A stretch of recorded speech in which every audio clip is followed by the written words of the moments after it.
I'm a student of Sundar and Vijay, so whatever I have learned is from them, and I hope that you have learned a lot from Sundar, Vijay and Partha. So the last lecture, maybe it went a little fast, so I will repeat a couple of things from the last lecture.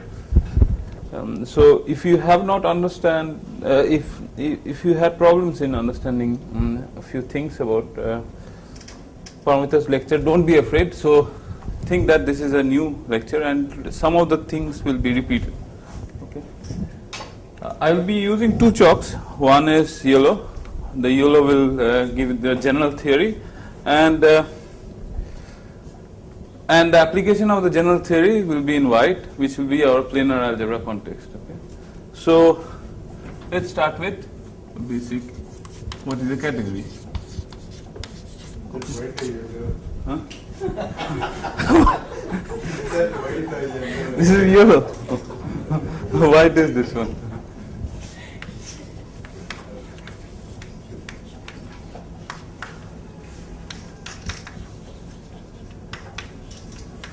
PLN means planar, alg means algebra. Okay. So what is a category? So let us denote the category by C. Okay. So category consists of two things. Okay. One is the object space of C. Okay. So it's a class. If you don't understand class, forget about that. Just a set of objects, and a set. So C consists of objects, a set, and then for a pair X, Y belongs to op C. Okay, you have another class. If you don't understand class, forget about that, and you have the space of morphisms. MOR means morphisms from X to Y. And how do we denote this? C X Y. Okay. Moreover, so this is the first thing. 2, 3. You have composition of morphisms.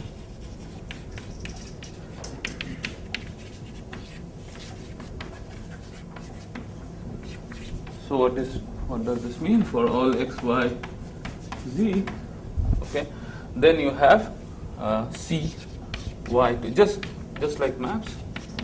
C, X, Y, C, X, Z, and so if you have something like this, so this map will be denoted by this small circle, and this is a Cartesian product. So F comma G, so F and G lie in these two sets, and then that goes to F composed with G, and that lies in this. And number 4, there is a special morphism, identity morphism.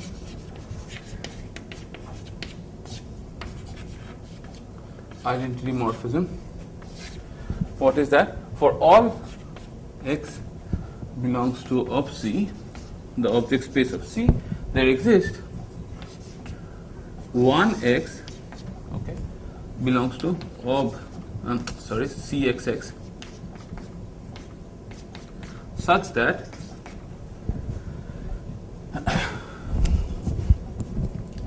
F composed with 1X is equal to F, and 1X composed with G is equal to G for all F going from X to Y, like C, that is F belongs to CXY, and G going from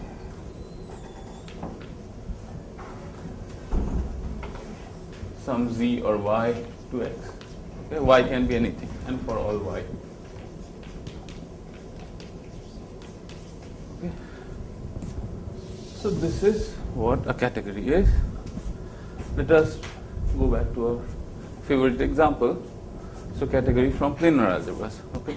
Now a little assumption. P is not just a planar algebra, is a sub-factor planar algebra, a very nice planar algebra. And that also, it's a non-trivial sub-factor planar algebra. There is a trivial planar algebra, which is all the planar algebra consists of vector spaces, right? P epsilon k for each epsilon k in the set of colors. And what is colors? Epsilon k. Epsilon is a sign, is equal to plus or minus. K is n0. N0, what does n0 mean? N0 means n union 0. And for each such signed number, okay, you have a vector space, and the vector space very well could have been complex numbers, and that will be a trivial planar algebra. We don't take those trivial planar algebra for some technical reasons. So trivial means every p is equal to scale complex numbers, okay, which is any name. They have not done subfactors, so right, they didn't do subfactors. Okay, so some kind of non-trivial planar algebra. Okay, so now from this planar algebra we will create a category, and you should have objects. So what are the objects of C? So now you look at plus 2k. Okay. Yeah. So plus 2k, and then you have these projections. So P plus 2k is a C-star algebra, right? It's an algebra they know about. P plus 2k is an algebra, C-star algebra. Are you familiar with that? C-star structure? No? Huh? P2k, right? Okay. So you take projections in these C-star algebras, right? And this is a finite dimensional C-star algebra, right? So you have projections. So it's a direct sum of matrix algebra by Wedderburn-Artin theorem. So you have projections in these algebras. So you take projections on these, and where k can vary. Okay. So you have these object spaces, and between two objects, okay. So for all now morphisms. So between two objects P and Q, okay, belongs to ob C.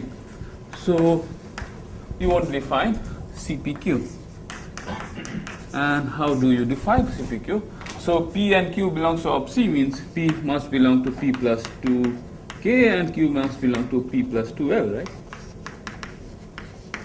All not just into projection. What for all projects, okay. So you want to have this morphism space, and what will this morphism space be? Okay, let us define something here. That side. Okay, suppose you have P plus K plus L, X belongs to P plus K plus L, and Y belongs to P plus L plus M. Okay, and we define X, this dot circle Y, to L. Okay, this will be an element. How do we define this? Colon equals means that means we are defining. Okay, for the first time. Colon equals means we are defining for the first time. So it's a definition. So how do we define this? This we define in terms of a picture. So X is in P plus K plus L. So in the boundary, if you think in terms of picture, in the boundary you have 2K plus 2L points, and this has 2L plus 2M points in the boundary. Okay, and this dot circle and in the below, if I write 2L, so you are just joining 2L points from X to 12 points on Y. So basically what you are doing, you are having two boxes and you are joining them with a strand, and there should be 2L. Okay, and we write X in the top and Y in the bottom. X has 2K plus 2L points in the boundary, so you should have 2K, there's no way out, and Y should have 2M, right? So that on the boundary you have, on y you have 2l plus 2m, and on x you have 2k plus 2m, 2k plus 2l, and then draw the external box. And the triangle is not complete if you don't have the boundary points, boundary components marked. These are the positive boundary, these are the boundary components, and the external boundary component is here. Okay, and this is just a triangle, but you take the action of p on that, right? So then it becomes an element of p plus k plus m, right? Why? Because there are 2k on the top and 2m on the bottom, so 2k plus 2m on the boundary, so it's an element of k plus m. So what What is the P of the triangle? p of the triangles?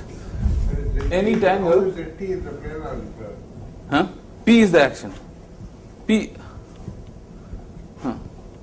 If you look at the you- partition function for the triangle, Huh.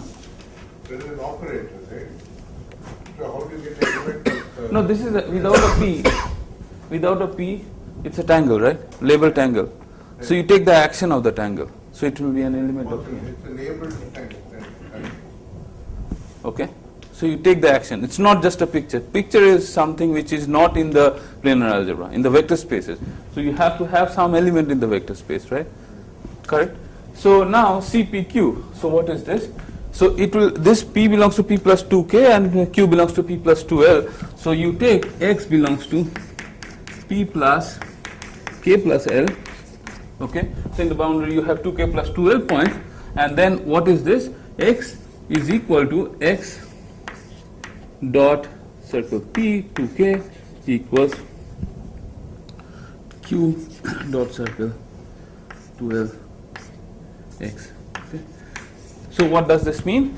That this means if you follow this notation, so if you hit x below by p, it doesn't change. You get the same x, right?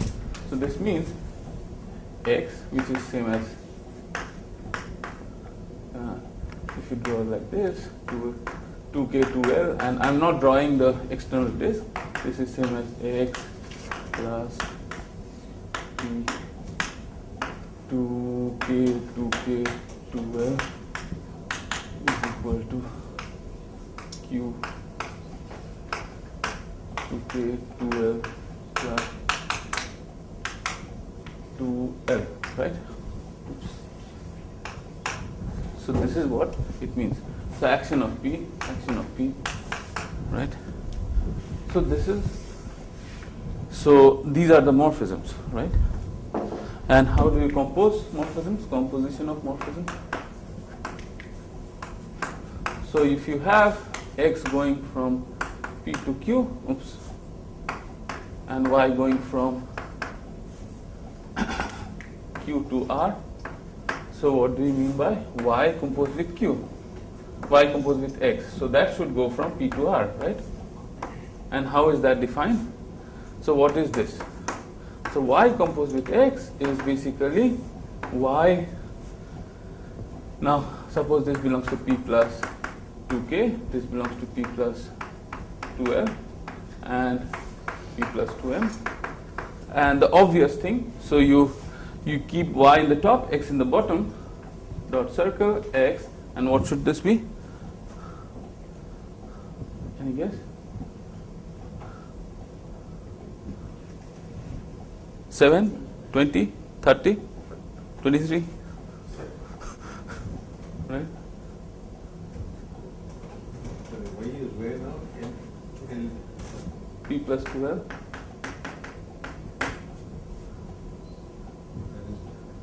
So 2l, right? Correct? So here will it be 2l x equal to X dot p. So p is in that is 2l. P is in p plus 2k. But here color is k plus l. Yeah, k plus l. Okay, color is k plus l, 2k plus 2l, like this, right? No? Any problem? Is it p dot x and x dot q? Yeah, that's x dot q and p dot x. I'm saying. No, the convention is going from. Okay. Here. Okay, no. Here I have made a mistake. Now is it okay? So it's the same, but it's just less confusing. Which one? You could have labeled the top strands by 2K, doesn't matter, but it's just less confusing to. Now is it okay? No? Yeah. Huh? No, it's- Kajal, is this? I'm saying this. So This one? the definition of x dot y. Yeah. So Oh, this one. Huh. yeah. So x is in upper, color is 2k. 2K. Okay. 2K. Color is 2K, K plus L, right? Plus K plus L. 2K plus 2L. And Y has color L plus M, 2L plus 2M in the boundary, right? So you're joining the last 12 points. Last 12 points with the first 12 points of the Y. Strands from one. Example? So, why don't we do this example? X belongs to P plus 6, Y belongs to P plus 4, okay? And say X dot Y 2, okay? And that will be what? So X, so there will be only 2 points joining X and Y, right? So you just write X on top of Y, join X and Y with 2 points, right? X has 6 points in the boundary, so it will have 12 points in the boundary, right? So, correct? Is that right? Huh? So there will be how many? 10 lines, right? So I'm not writing that. And in bottom, there will be 8 points in the boundary, so there will be 6 strands, correct?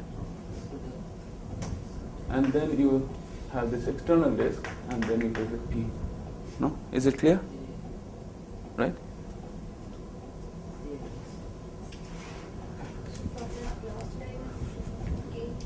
Last diagram. Which one? Oh, this one. Yeah, thank you. I'm sorry. Okay. Thank you. This is K. Clear to everyone? Okay. I mean, if you don't understand, please try to stop me. It's better to like go through it slowly, and then instead of giving the whole lecture and half of the lecture, it's not clear to anyone. Is this clear, Kajal? Huh? The top is what? The P plus 6. In this third, Oh, here? yeah. Okay. Then in the third expression, right? Here. What is the top? there? Q. Oh, this one 2L. 12 is it? 2L.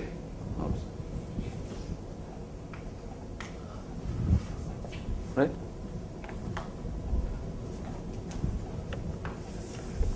Okay. Once you have composition, what all do you need? Identity of morphism, right? So for identity morphism,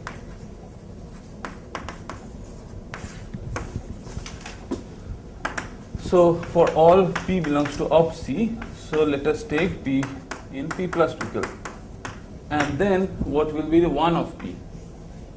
1 of P is equal to, so this will be an element of CPP, right?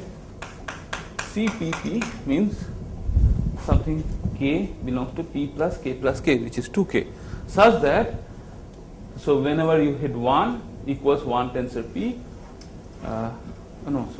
such that, sorry, yeah, so but surely this should be satisfied, what P equals Q, right? So, so 1 equals 1 dot P equals P dot 1, and also this thing should be satisfied. Any guess what this should be?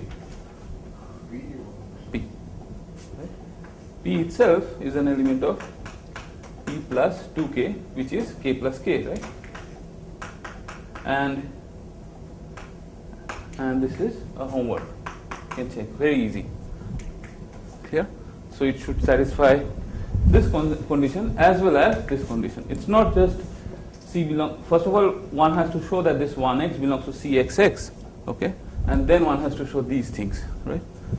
Okay, that is a homework. Okay. So once you have this identity, you have this category. It's a very nice category. Okay, and next we go to the yellow chalk. Where is the yellow chalk? No.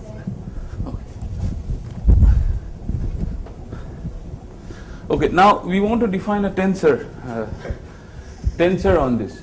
So tensor is a functor, and we need to know what is a functor. Okay. So if you think, so you can think that category is a generalization of sets, okay? And if you once you know sets, then you have functions from sets to sets. So once you have categories, you have functors from categories to categories. Okay. So let us quickly go through what a functor is. Okay. A functor F going from the category C to category D consists of a map 1 F going from of C to of D. Okay. Number 2, for all x belongs to of C. Okay. There exists. X, Y, and of C. Sorry. For all x, y belongs to of C, there exists a map F. One should write F sub x y, by y because it will depend on x y, but we will take the license of abusing the notation. It will be C x y to D. Okay. D of, so D is the codomain category, and fx. Okay. If you have x here, then fx is an object here, so fx to fy. And this is called a covariant functor, but let us not go into that. Such that f preserves composition and identity. So composition and identity means what does this mean? That is f of f composed with g. So if you have g going from x to y and f going to y to z, then f of f composed with g is equal to f of f composed with f of g. Okay. And what does this mean? This means f of, you have this identity morphism, remember, going from x to x, right, here, and that should be identity morphism of the object fx. Okay, clear? So this is an element of d fx.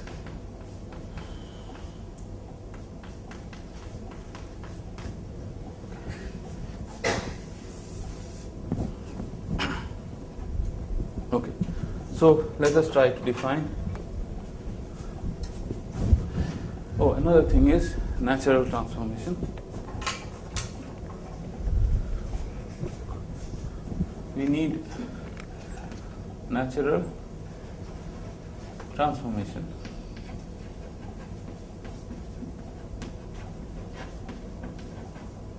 Actually, since this will be, anyways, let me just say this, otherwise it makes no sense. So now you have, suppose you have two functors, f going from C to D and g going from C to D. Okay, and then a natural, nat means natural, trans means transformation, natural transformation eta going from f to g. Okay. So from this functor to this functor consists of So this is the definition. Whenever I underline, that is what we are defining. Consists of, okay, quite natural things. Number one, okay, for all objects, for all x belongs to ob C, there exists a morphism eta x belongs to going from fx to gx, okay, fx to gx, f of x to g of x. Okay, now f of x and g of x, okay, x belongs to ob C, so f takes ob C to ob D, right? Ob C to ob D. So this will be a morphism from in D, correct? And that should satisfy number 2. It should satisfy condition. Condition is, okay, given for all f belongs to the morphism going from x to y in C, you have a square in the sense that if you have fx to gx, fy to gy. Now let us try to fill up this square. Okay, so fx to gx, what should be the map? Any guess? You have eta x, and fy to gy, you have eta y. Fx to fy, anyone? F of small f. F of small f, and this is g of small f. And so you have a very natural square, and that should commute, right? Okay. So this means this should happen for all morphism from x to y and for all xy. For all xy.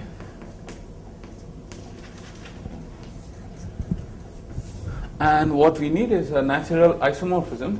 Natural isomorphism. So this is the definition of natural transformation. Is a natural transformation. Natural transformation such eta such that eta x is an iso. Is iso for all x.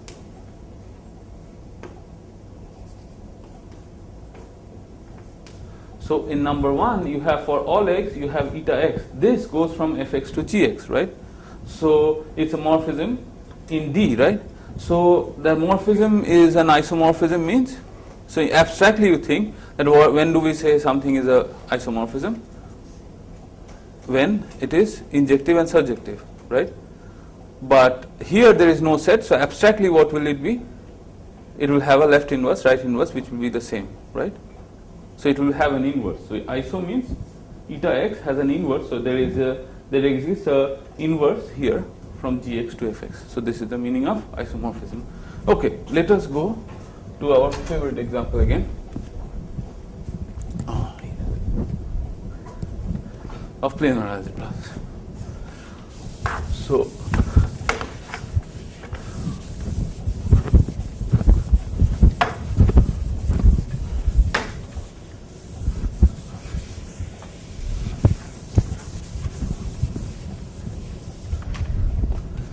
So tensor category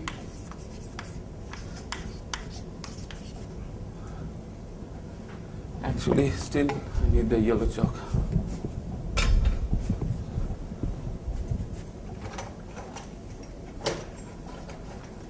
Actually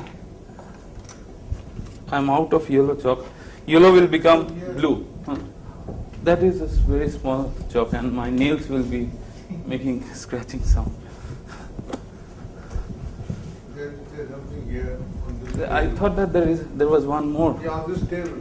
Oh yeah, this is okay. After some time the yellow will become blue. So this is yellow. Tensor.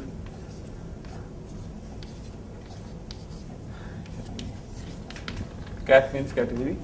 Okay, C. Okay, so first of all C will be a category that I'm not writing. Okay, and then you have a functor tensor. a functor going from C cross C to C. Okay. And now what is C cross C? C cross C should have objects and morphisms. Objects of C cross C, okay, objects will be of C cross of C. And morphisms will be, so suppose you have, so objects will be of C cross of C, so will be pairs, the objects will be pairs, and morphisms here, morphisms will be C cross C going of xy and AB. Okay. And that will be also Cartesian product of CXA and cross CYB. Okay. And the composition is done entry bytes. Okay. And the homework is, this is indeed a category. Like this means C cross C is indeed a category. Is a cat. Okay. Okay. Now in tensor category, what you have is from this category to this category, you have a functor, okay, which will satisfy several other things. Okay, and functor such that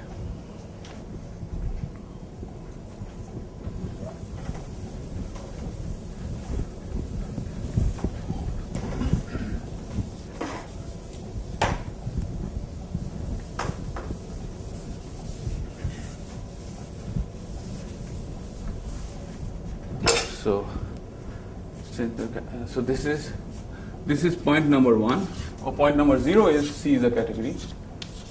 C is a category, and then you have a functor. This is point number 1. Point number 2 is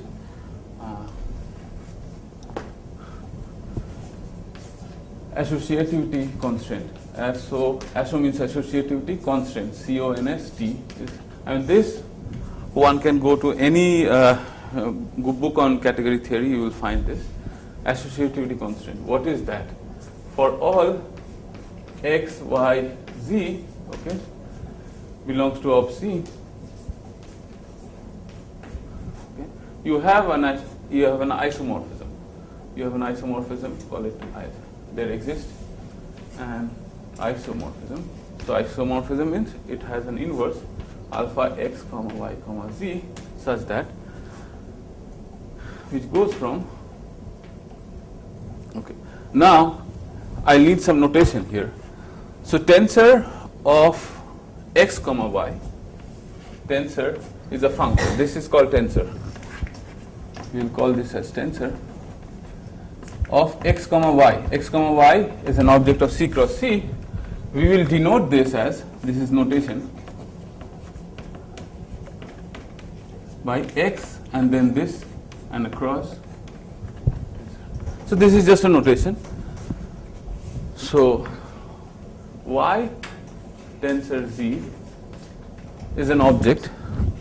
So x tensor y, this is an object of C, right? So this is an object of C, and with this you have another object in C, and you create tensor on that. And alpha xyz is an isomorphism x tensor y tensor z. Okay, now it's time for blue chalk. Okay, so blue equals yellow, and so alpha, this is an isomorphism such that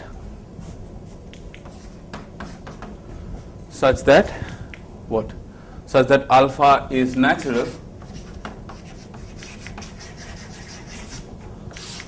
in xy, xyz.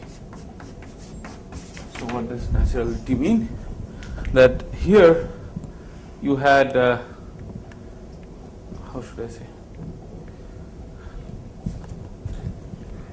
So if you have x, y, z, and if you have x1, y1, z1, and if you had morphisms from x to x1, y to y1, z to z1, and you could have made this square, another square, and that square should commute. Okay, so this is also.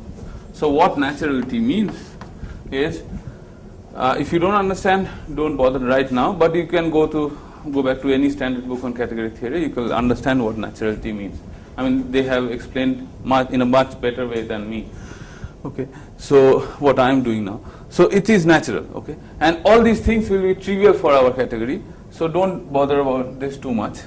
So alpha is natural in x, y, z, and alpha satisfies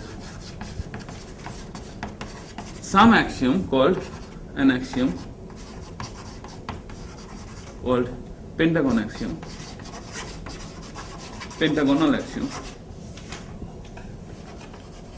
which again is pointless to do it here. Okay, so this again, I mean, if you are really interested, you go to any standard book, Okay, and number 3 is that unit constraint. So don't be afraid, since you don't know this pentagonal axiom and natural. Believe me, I mean, you will not face any problem in defining the tensor structure of the category which we will get from the planar algebra. And then you have unit constraint. So unit. Okay. So what do we mean by unit? Unit means something like 1, right? Unit means 1. Okay. And tensor, this circle times cross, you think like it's kind of multiplication, right? So you are multiplying two objects as if. So with respect to multiplication, you should have a unit object. So there exists a special object,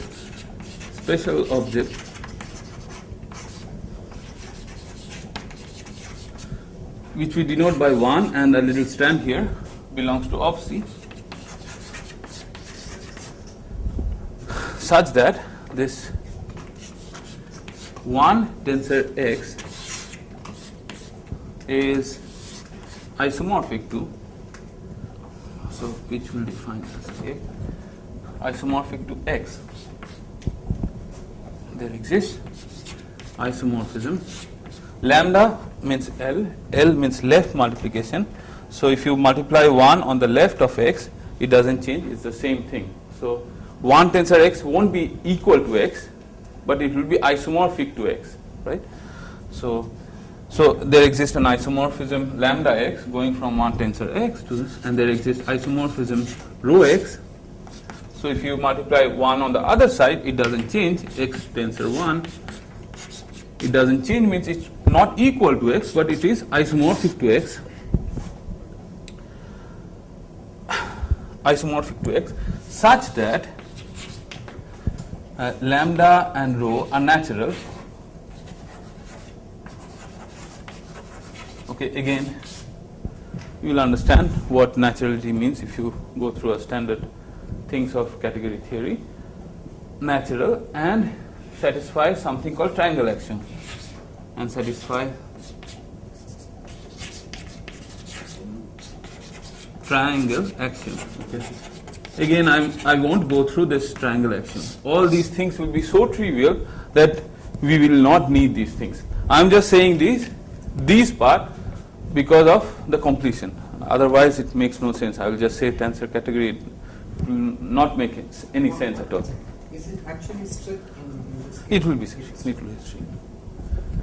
Okay. But like philosophically, you should understand like. What is alpha doing is like different. If you are basically multiplying by tensoring or multiplying two objects and three objects, you can multiply in two different ways. Like first the second two and then with the first one, or if you multiply the first two and then you multiply with the third one, they are not the same, but they are isomorphic. That's what we are saying.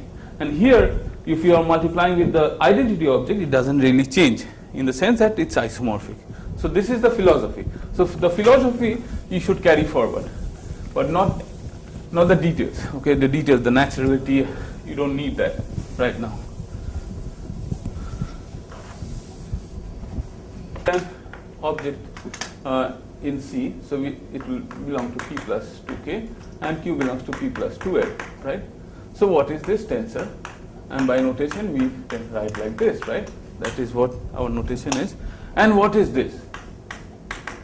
So you are just multiplying. So what you do is you put P and Q side by side, okay, in a nice way. 2L, sorry. 2K here, 2K here, 2L here, 2L here. Okay. Then you have a box with color 2K plus 2L, okay, and you have a plus here, and then you take the axiom of P, and that belongs to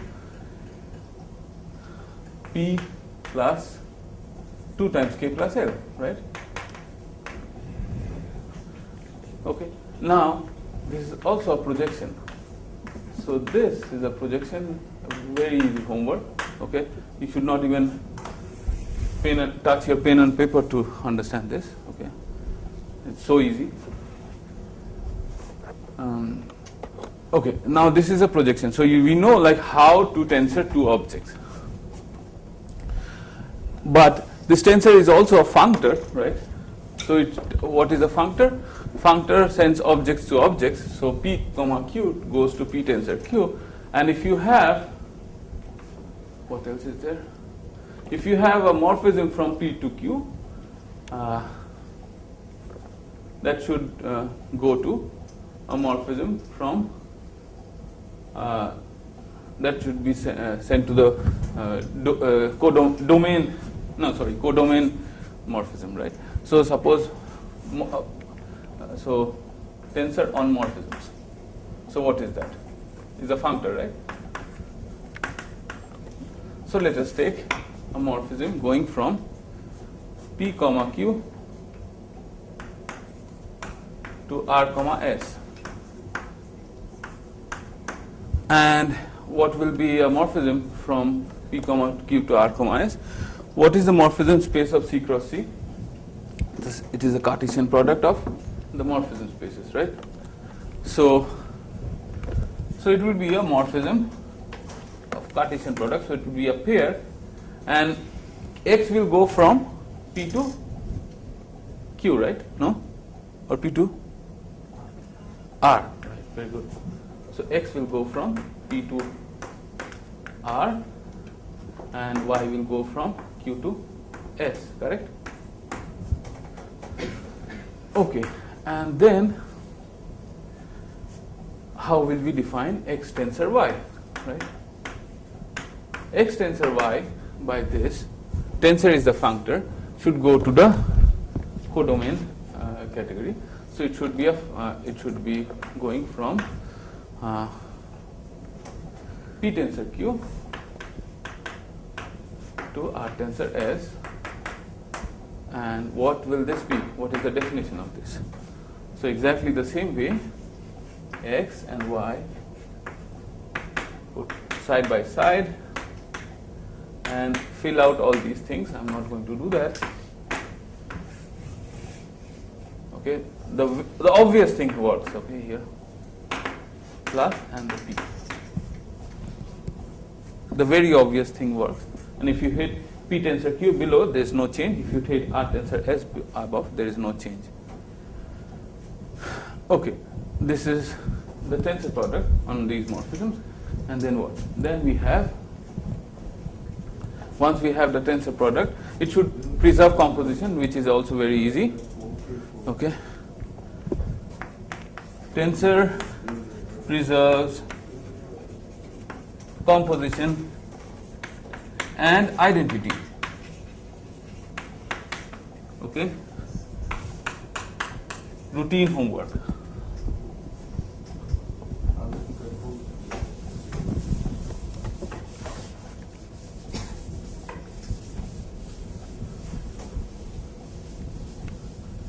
Okay, I'm keeping this natural transformation a little bit more, but we don't need this. Okay, now, so number 1 is done. Number 0 was done anyways. Number 1 is done. so a tensor is a functor, we need associativity constraint. Associativity constraint starts with three objects. That means PQR. Okay. So this was tensor on morphisms. All these were number 1. Number 0 was done. This is number 2. That is associativity constraint.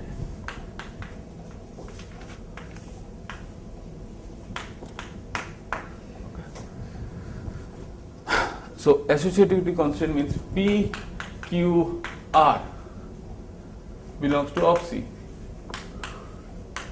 Okay. Now let us compute P tensor Q tensor R. Okay. What is this? So first we do Q tensor R. Q plus R. Fill this up. Okay, action of this, and with this you have this P. Right? Okay.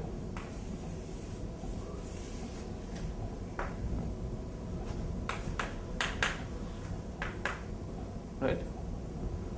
Correct. So this is basically erasing. So what is this? It's just erasing. Right? No.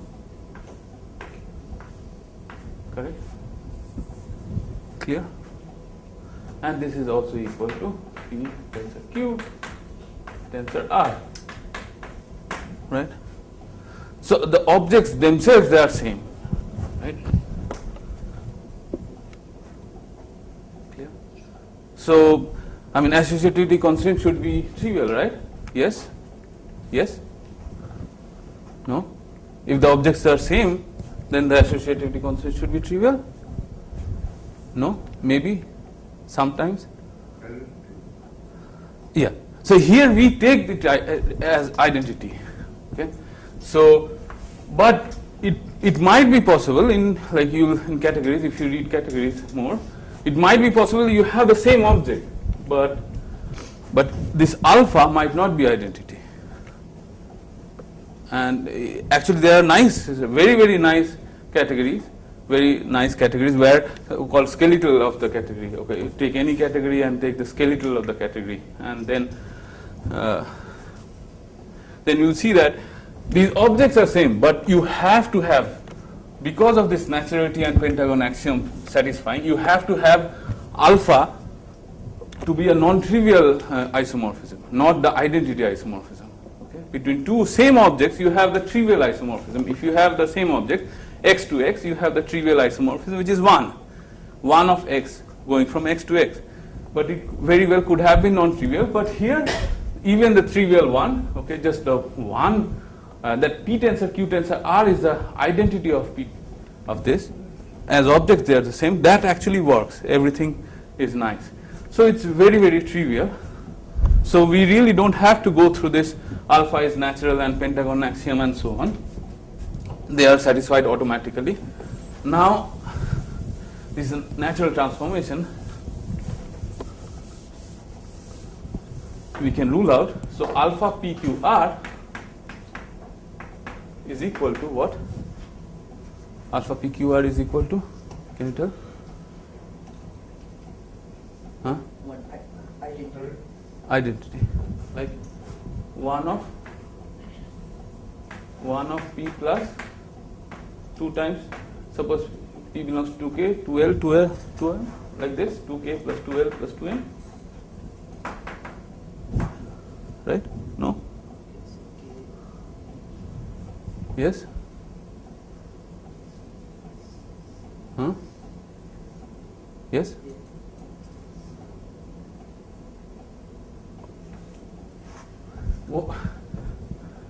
As objects, they are same, right? Both are projections, right? From this projection, so what is the identity of C P to P? Huh? P. Okay, so it's not 1. It's really P tensor Q tensor R, right? I mean, you put bracket here or you put bracket here, doesn't matter. Okay. Okay, next is unit constraint. So unit constraint, first of all you should have a special object, right? So special object means you hit with the object on the left side or right side, doesn't change. What should it be? And a projection? 0. 0. Like P, the identity of P plus 0, right? So 1 of P plus 0 is the special object. Okay, it's a projection of P plus 0, 2 0. Okay, 2 times 0. And how does it look like? It looks like P and a box plus, right? And this is the projection. If you put like on the left of any projection, does it change anything? It's the same, right? Correct? And on the right, if you put that, does it change? Doesn't change anything.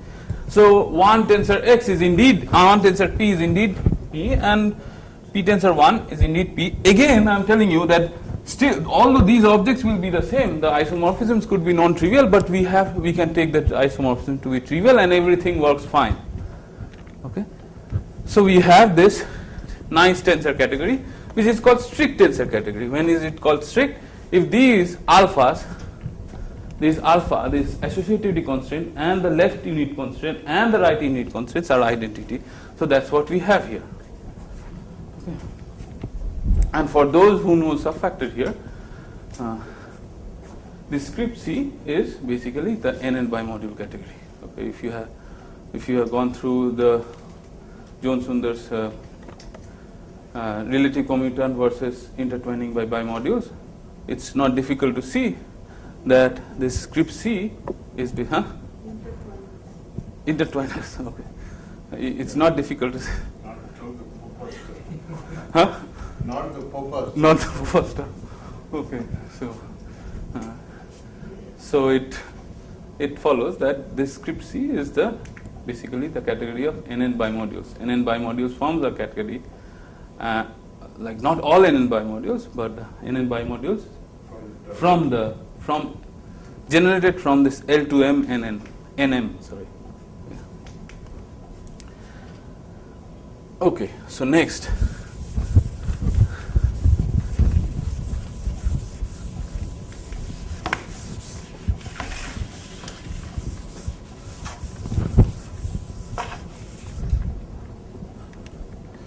Next, let us do some Drinfeld center. Okay.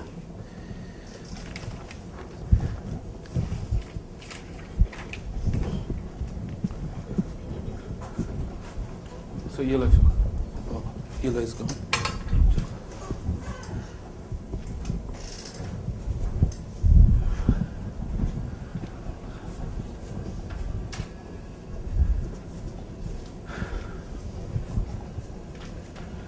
Drinfeld center.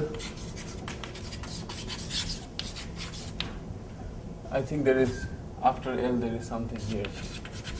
Center of a tensor category C. 10 means tensor, cat means category, 10 cat C. And how do we denote? It is denoted by, this is the notation, Z or script C, Z. So the first condition, or condition 0, which is this is a category.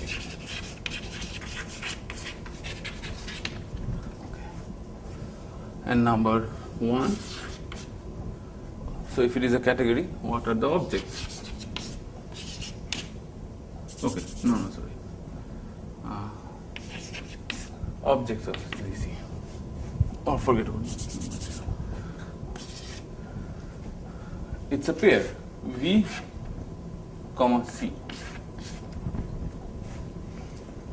V, comma C, where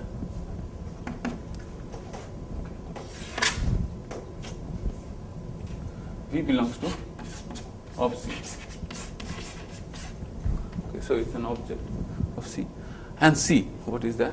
And C is a natural transformation from the functor. I'll explain, just hold on.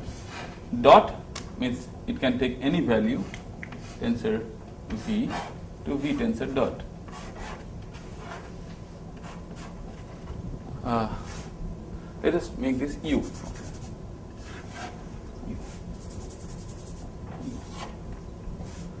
Dot tensor U to U tensor dot is a natural transformation, is a natural isomorphism.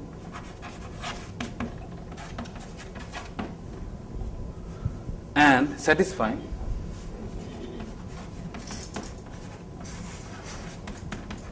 something. Okay. But before going to what I'm going to write satisfying the statement, I need to tell you what dot tensor U means. Okay, so dot tensor U. Okay, dot tensor U. What is this? So U is an object. So this is a functor. Functor going from C to C. So functor means objects goes to objects, right? So you take objects here. V belongs to C. So that should go to an object V tensor U. So you fill that dot by U, that V. Okay. And then you should have a morphism. Okay, morphism going from say F, going from V to W. So this morphism goes from V to W, and F tensor U. What does this mean? Okay, so dot tensor. So basically, what I'm defining here is dot tensor U of F. Right? It's a functor. It should send a morphism to morphism. Right? Yeah. We have tensor 1U. Yeah. F tensor 1U. So it should be, as Sundar said, F tensor 1 of U.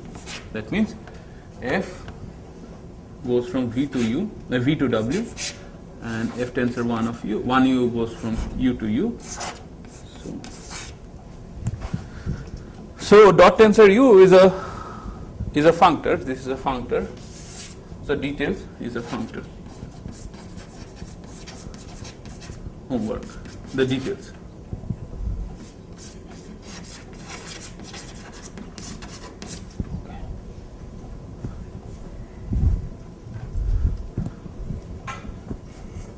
Similarly, U tensor dot is also a functor.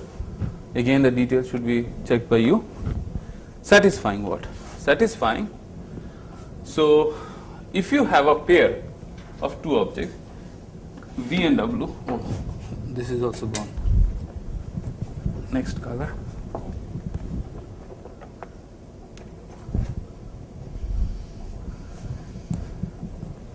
If you have satisfying for all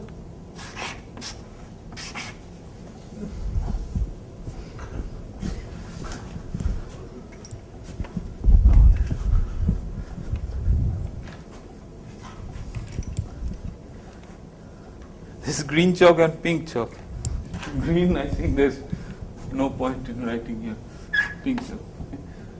V and W belongs to of C. C V tensor W. Okay. Now it should satisfy something. Now let me recall. I mean, it's going too fast. Maybe I should slow down a little bit. C is a natural isomorphism from this functor to this functor. So remember, natural transformation means for every object there exists a morphism going from that, like if you have an object here, dot tensor U of V is V tensor U, and U tensor dot of V is U tensor V. So there should be a morphism from V tensor U to U tensor V, right? Okay. So that means that is the meaning of natural transformations. For every object, there you have a morphism. If you remember that for every x, there was eta x going from fx to gx, right? Okay. So C of V tensor W. Okay. Now if I draw pictures, it will be easier here. I'll draw some pictures. So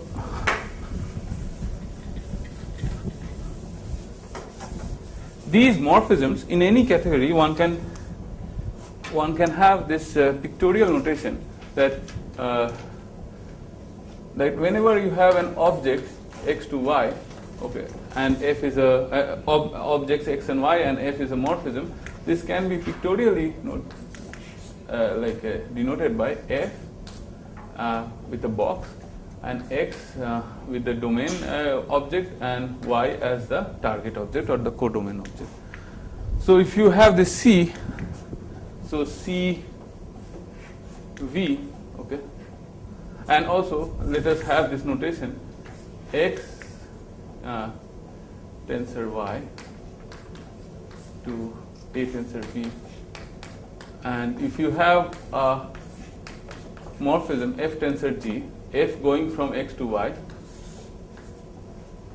and this G going from this, then f tensor G can be denoted by, you have two boxes f and G, and just tensor means side by side. Okay, if you have this kind of notation, then this is x, this is G starts from y, and this is A, and this is V. Okay, you read from left to right, not right to left.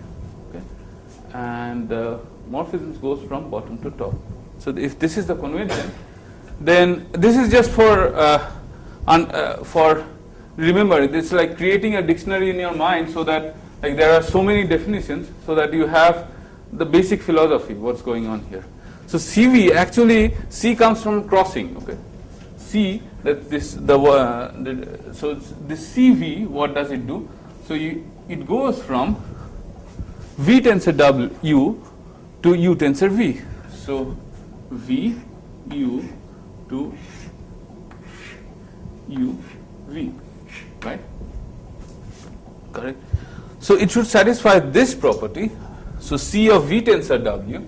So if you have C of V tensor W, so you see, if you have CV, you have a strand here with V tensor W here. But V tensor W you can have like this, a V and a W and U here. And you see that this leg goes like this, U, okay, and this goes as V, so you can write as V and W. So as if this U string is crossing V and W. So what I'm saying is, what you can do is first cross W and then cross V. Okay. So let us first cross W. So when U is crossing W first, so that will create something, right? And what will that be? C of W, right? And that will again U, and this is V, and this will be W, and this V and U will be crossing, so CV, U goes this side and V goes this side, right? So the condition is CV tensor W is basically, you break this into two parts, into two morphisms. One is this identity on V, tensor CW, and the other is CV, tensor identity of W. So the top you should write the first on the left, CV, tensor identity of W, composed with identity of V, tensor C of W. So this is the condition. So this is the condition of the objects. Let us go to our favorite example again. So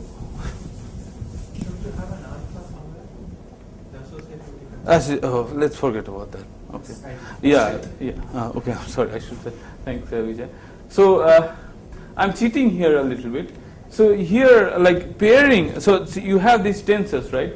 The way you pair It's very important. And that is given by, the pairing doesn't really matter, is given by alpha. So appropriately you have to fill alphas everywhere, okay? But if you ignore the alpha, if you clean up your task, if you ignore the alpha, philosophically again, this looks like this, okay? But appropriately you have to fit in alpha, so that, like, you see that when U and W, they are like, you're pairing U and W together, right? And here V and W is paired first. Okay, so you have to create alphas here. Okay, just take the flavor. I mean, the details you can fill up later. And okay, right? So is that clear? As Vijay said that. See, I mean, here the V tensor W, it's just one object. Here, what you are doing is W tensor U, CW goes from W tensor U, right? And then it goes to U tensor W. So that should be in under a parenthesis, and then V tensor U tensor W, right? So there should, and then you want to club V and U together. So there should be alpha which should go from V tensor U tensor W to V tensor U tensor W. There should be an alpha there. Okay. So those alphas are there. Okay. It's not that. It's not that we don't need that, but for our purpose we don't need that. Because these alphas are identity. Okay. Identity morphism, not identity.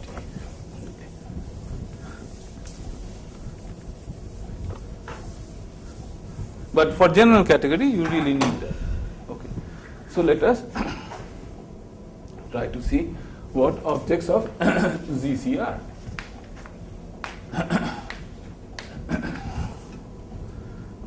So it will be pairs P comma C.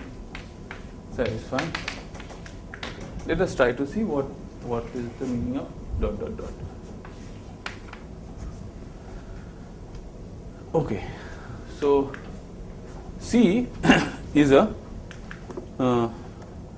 natural isomorphism from dot tensor P to P tensor dot. Okay. So what does this mean? That, like, if you have a Q, basically, so suppose P belongs to P plus 2K.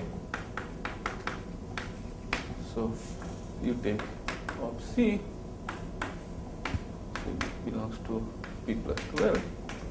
So CQ, so it's, what is that? So it is,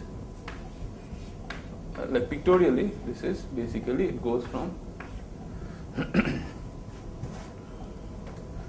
Q tensor P, right, to P tensor Q. Q tensor P. Q is in P plus 12, so 12, 2K, and then 2K 12 plus P. Okay. Some elements, some CQ.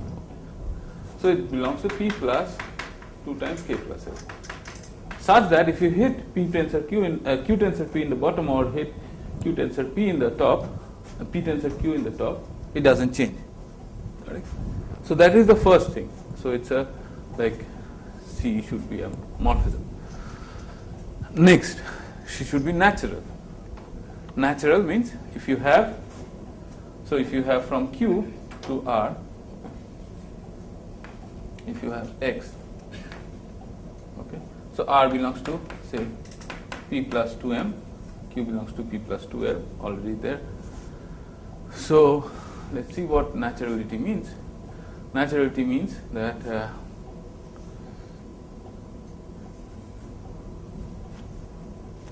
let's see, Q tensor P to P tensor Q, you have an R tensor P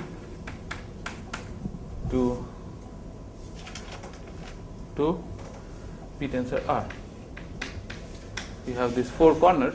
Like C is natural, right? So you have a morphism from V to W, right? So you have a morphism from V to W. If you recall the natural property of naturality, then you have these four maps So what are the maps? From Q tensor P to P tensor Q, it is the map C P, right? CQ, right? And this is C R, right? And from Q tensor P to R tensor P, what is the map? Anyone?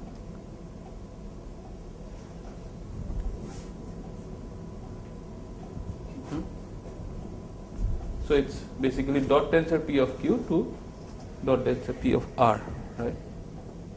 And from Q to R, you have a map X. So X tensor identity of P, right? Correct? Okay. X tensor identity of P is basically X tensor P.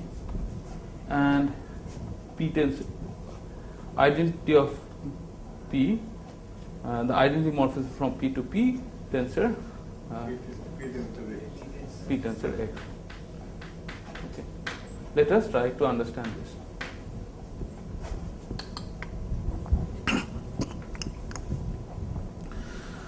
Okay. So this commutes. This means commutes. Okay. This arrow. Let us try to understand this.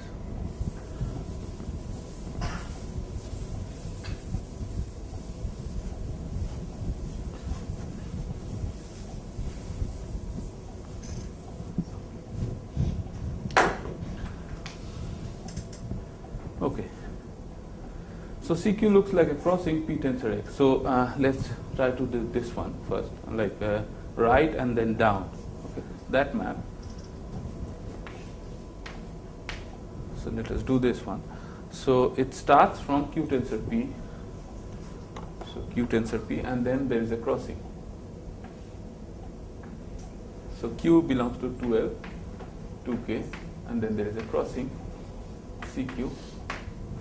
And these two exchanges 2L, and then there is P tensor X. P, it goes to 2K, and this X, right?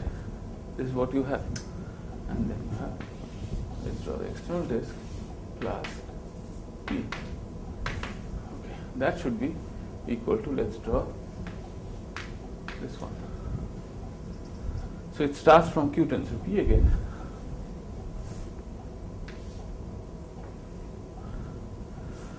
And then you put X and P, right?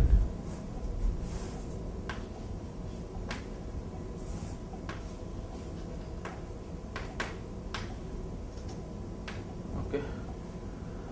So it starts with 2L, 2K. This is 2K. X goes from 2L to 2M, right? And then there is a crossing CR. So 2M, 2K plus P, right? So these two things, huh? 2K, I'm sorry, thank you.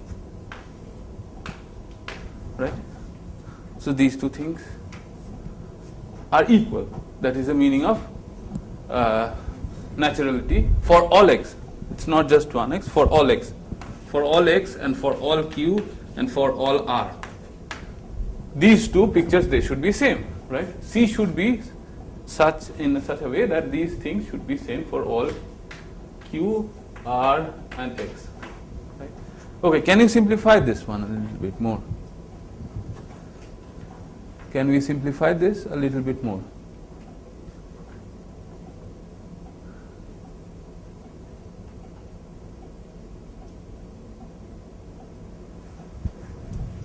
Okay, CQ. Let's try to see CQ. What is CQ? CQ goes from Q tensor P to P tensor Q, right? So if you hit Q tensor P from the bottom, there is no change. If you hit P tensor Q from the top, there is no change. Right? If you hit P tensor Q from the top, there is no change. So does that ring a bell? If you hit P tensor Q in the top, there is no change.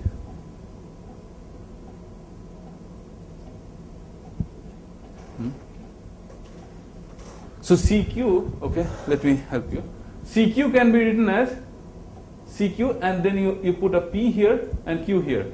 Is that same? This picture with CQ here and a P here and a Q here, is that possible? Like, is it okay? Is there any problem? Because on the top, if you have P here, if you have a P, and here if you have a Q, is this okay? Not having that at all. Huh? It is like not having that at all. Not having that at all, right? It's no change, right? Okay, because CQ is invariant under the action of P tensor Q on the top. And then what? Then, can you simplify a little bit more? From the bottom also. Yeah, from the bottom. There is P and P here, right? There are two P's, and P is a projection. So P square is PQ, P, right? P. So it's basically P tensor Q, okay? And then again you absorb that into CQ. So it's basically, you can erase this P. Do you see that? Okay.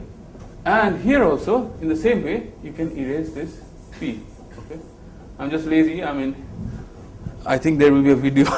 If you have to draw this again, maybe it will take some time. No, I don't know. Oh. Only if you have a P and Q, then it gets absorbed. So you only have a P out inside absorbed. No, that there's already a P, so we introduce the P tensor Q, absorb those two P's as one, and then absorb it back. Right? Correct? Because of P you can solve. Yeah, so. Okay. So what is happening? So you have a crossing, okay, of CQ and CR, and there is a passage on this. There is a channel here where X can pass through, right? Correct? Clear? So X can, like, is free to go underneath, like, whatever, I mean, underneath or the top. So it's kind of bridge here. So X can pass through that and goes to the other side, correct? So C should satisfy that thing, correct? Clear? Okay, that is what naturality says. Okay, that should be done for all X, for all R. Let's try to understand V tensor W. Okay, now this, from here, I should have a remark. The remark is, every information about CQ, okay, let's do the remark later. So this is what naturality means, naturality of Q. This was naturality, nat of Q, of C. Okay, now let us understand this crossing two lines, Sorry, one by one. Yeah. Sorry, I have a question. So on this side you have CQ, on that side you have CR, yeah. So when this X goes, There it is 2m, yeah, so when the X 2m. goes, It becomes this 2m. process, Huh. the CQ changes to a CR. CR, yeah. That is the condition. That is the condition. Okay. Yeah. I mean, it's not the same crossing. The crossing changes its. Changes the Yeah. Yeah. Okay. Let's try to understand this kind of picture. Actually, this kind of picture, there's nothing much. You see, I mean, basically what it says, this is very easy. C P tensor Q. So, Q tensor R.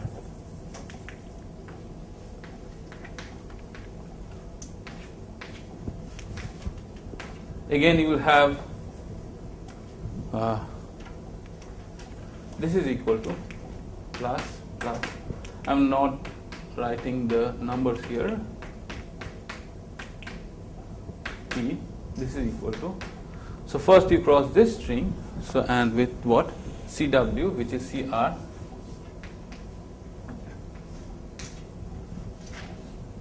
Okay, maybe it's good to write the numbers. 2K. 2L, 2M. So Q tensor R goes here and Q tensor R goes here. 2K, 2L, 2M, right? And that should be first you cross CW. So W is R here. So CR. So this will be 2M, 2K. Correct. And then you have what?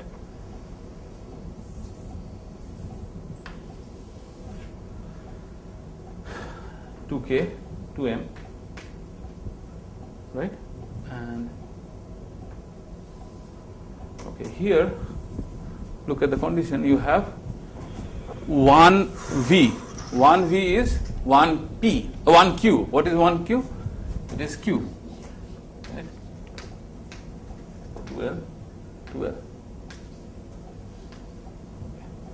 Then you have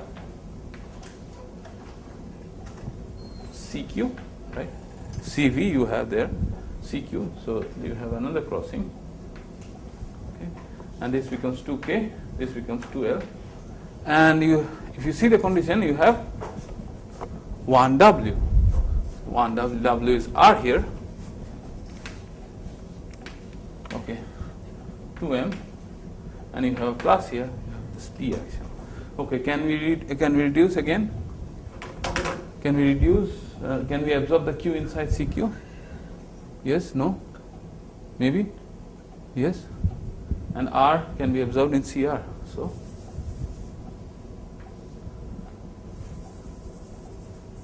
right? Correct? So basically crossing two strings can be done in two ways. Now, very, very important remark is which helped us proving the conjunction is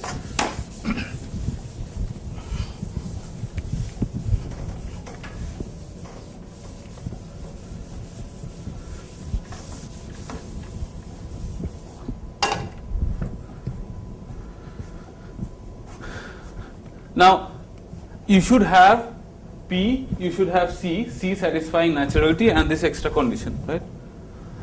Now, like the information about C is basically embedded in a very small thing. Okay, so you don't need a whole lot of C. You have to have CQ for all Q belongs to P plus the projection of P plus 2L for all L, right?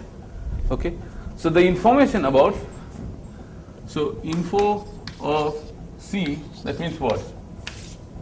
CQ for all Q belongs to projection of P plus 2L for all L belongs to 2L, which is a huge thing, right?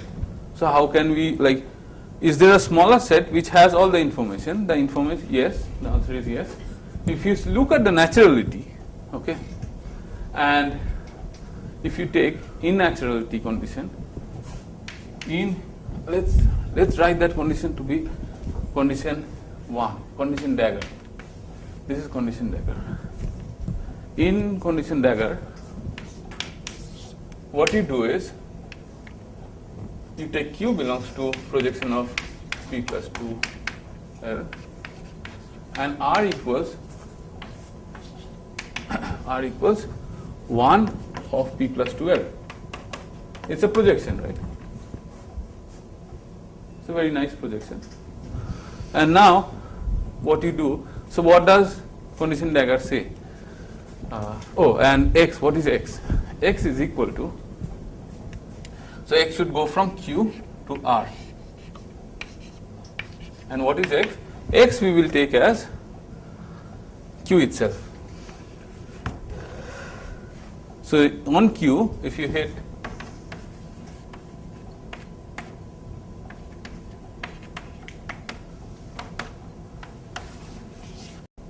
on Q, if you hit 1 from the top, it doesn't change. Q from the bottom, it doesn't change, right? So now, let's try to look at the equation. This is C of 1, and you have Q here. This is C of Q, and you have Q here. Q can be absorbed here.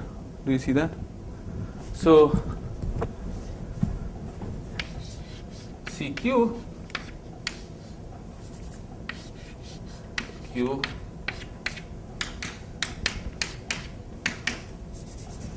is equal to C1 plus CR 1 plus. Let us write C of 1 P plus 2L as C2L. Okay, just notation.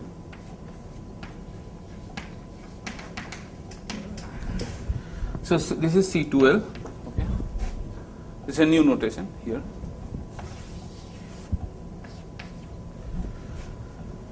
And x goes. This is the part x. This is this x coming here.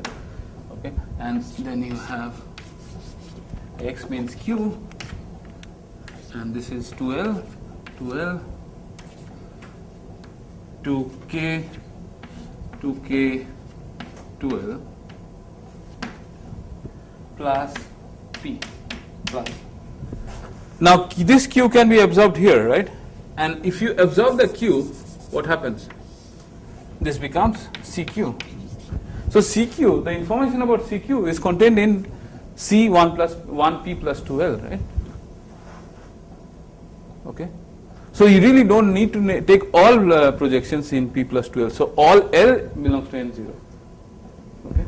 Now another magic is done by the other one.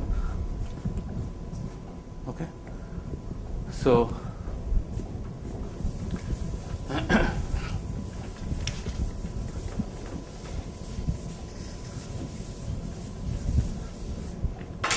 okay, let's take 1P plus 2L tensor 1P plus 2L. I have few more seconds maybe. What is this? Is this 1 first? What is this? Maybe I gave the answer. What is this?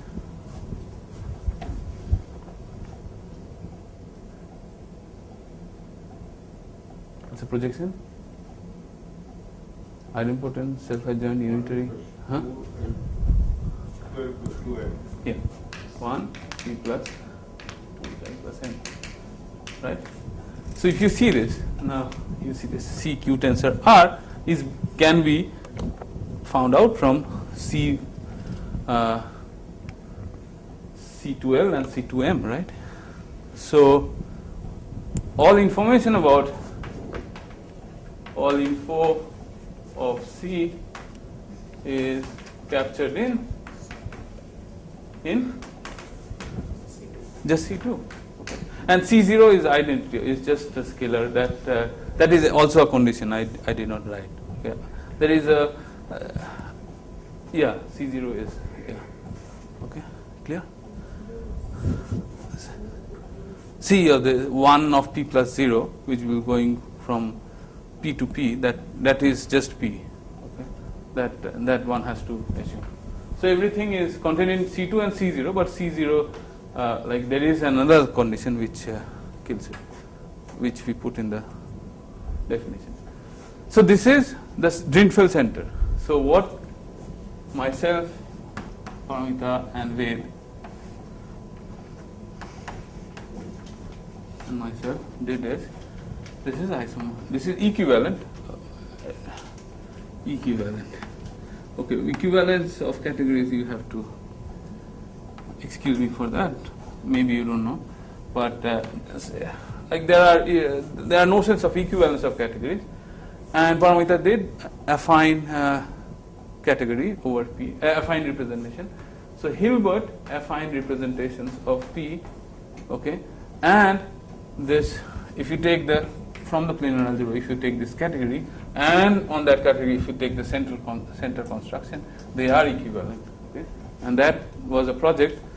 That was not a project. That was actually an accident which happened in my thesis with Sundar's help and Vijay's help. We could show this is true for special planar algebras, which is called group planar algebra, which Vijay already explained what it is. Okay, and I think I don't have time to go through this.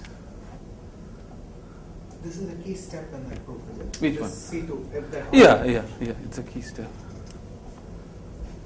I mean, from this, we would construct this, and I should say maybe 2-3 minutes for for people interested in subfactors. Okay, so this is not exactly right. With some Hilbert affine P modules with some finiteness criteria. finiteness criteria. Okay, now this finiteness criteria is automatic in finite depth linear algebras.